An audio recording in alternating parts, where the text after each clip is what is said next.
Hello again, everyone. Here we are with the Oldsmobile. As you can see, the heater core is back in it.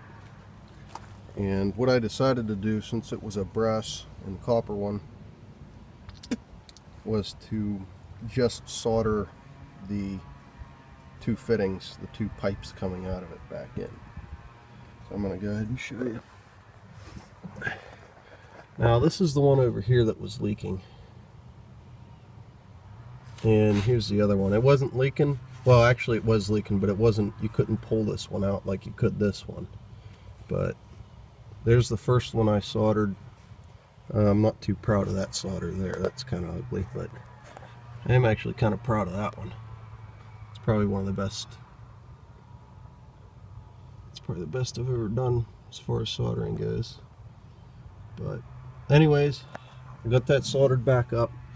Got it all cleaned out and flushed, and what I did was just hook the hoses back up to it in the car, and I fired the car up, let the cooling system get hot and pressurized, and then I just kept watching this thing the whole time to make sure it wasn't leaking. So it's a good idea, if you decide to repair one of these, to do this, to test it before you go ahead and seal everything back up, only to find that it's still leaking.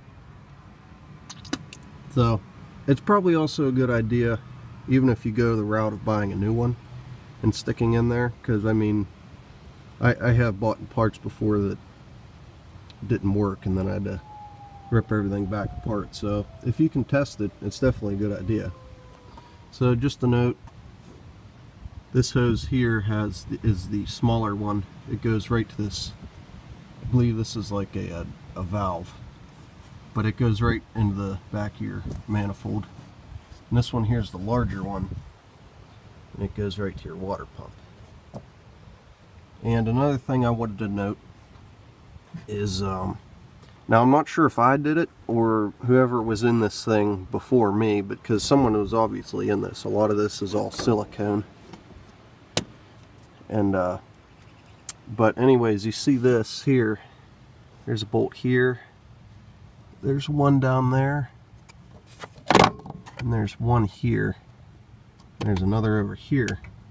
This shield, it looks like this brake is old here, but what this shield is it's actually part of the, actually either me or the guy before me broke this, and I'm going to show you on this cover.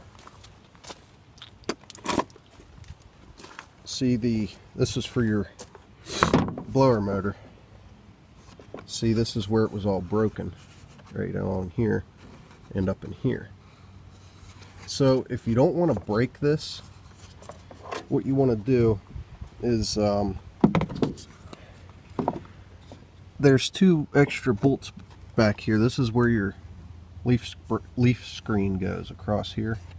This is where your blower sits.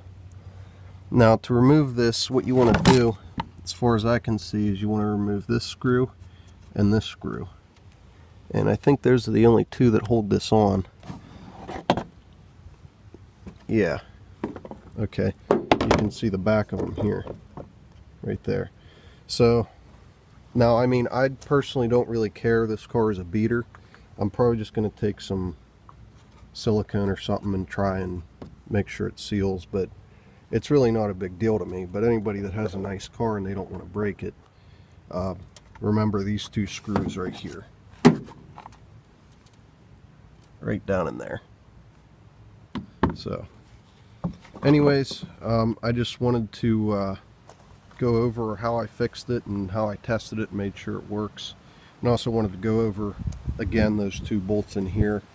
Make sure you get those when you remove this, or else you'll break your shroud. But anyways, this repair was successful, so again, just wanted to go over a few things. Also, one thing I forgot to mention, this thing in my last video, I said I didn't know what it was. This is the resistor for the blower motor. So just wanted to clarify what that was. But anyways, that's pretty much all I wanted to go over with this video, and stay tuned for any more repair videos on this car. Thanks.